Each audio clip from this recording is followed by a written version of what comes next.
Good morning, this is your math teacher, Mr. Ramirez, and here's a quick lesson on the commutative property.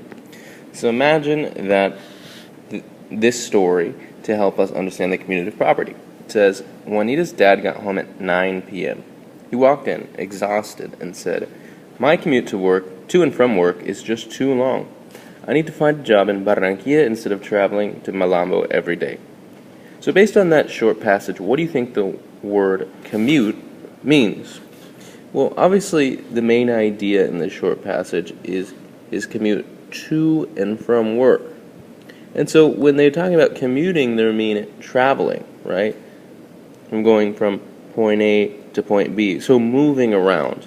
And hopefully if you can remember the word commute, which talks about moving around, then you can remember that the commutative property is about moving numbers around.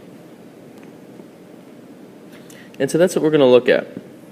Does it make a difference, or does the order make a difference for addition and multiplication?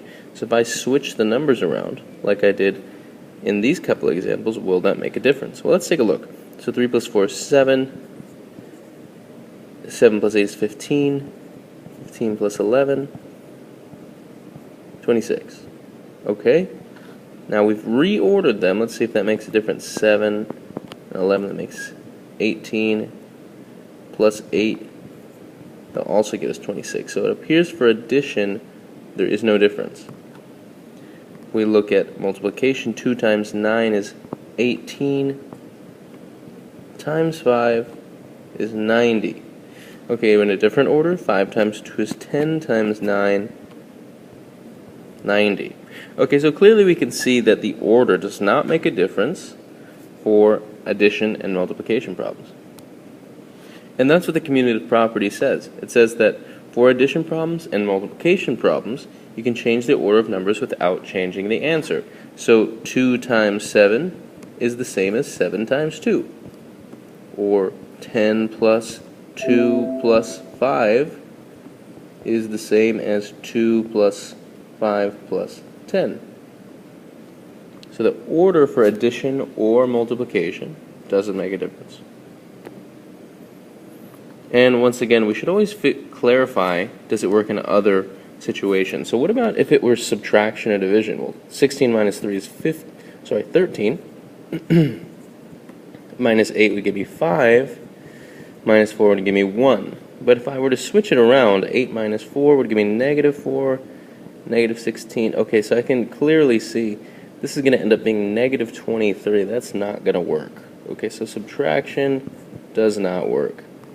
What about division? Well, 48 divided by 4 would give me 12 divided by 2 would give me 6. Okay, but 4 times 2, if I switch the order, would give me 2, and 2 divided by 48 would be 1/24. So clearly, division does not work either. Alright, and if the way that this is going to appear when you do homework is you're going to be asked to rewrite the expression using the commutative property. And as you've seen, it simply means to change the locations and have different numbers. So this could be rewritten as 55 plus 14 plus 32 plus 6. But is this the only right answer? Well, of course not. I could have rewritten this in a number of ways as long as the numbers are in a different order, and I'm still showing the commutative property. Is example number 2, 4 times 12 times 9. And just like the last problem, I could really just put the numbers in any order to show the commutative property. So that could be right, but this could also be right. There isn't one correct answer. Taking a look at 35 plus 56 plus 73 plus 104 plus 23, and it's really just up to me, whatever it is I feel like doing, as long as I'm reordering it and not using a different number, that could work, but there are a number of different correct answers as long as I'm using the same numbers, just in a different order. And last example. And so just like the ones we've seen, there's not like one correct answer. Whoops. Now if I did this, that would be wrong because I changed the multiplication to a addition sign. I can't change signs.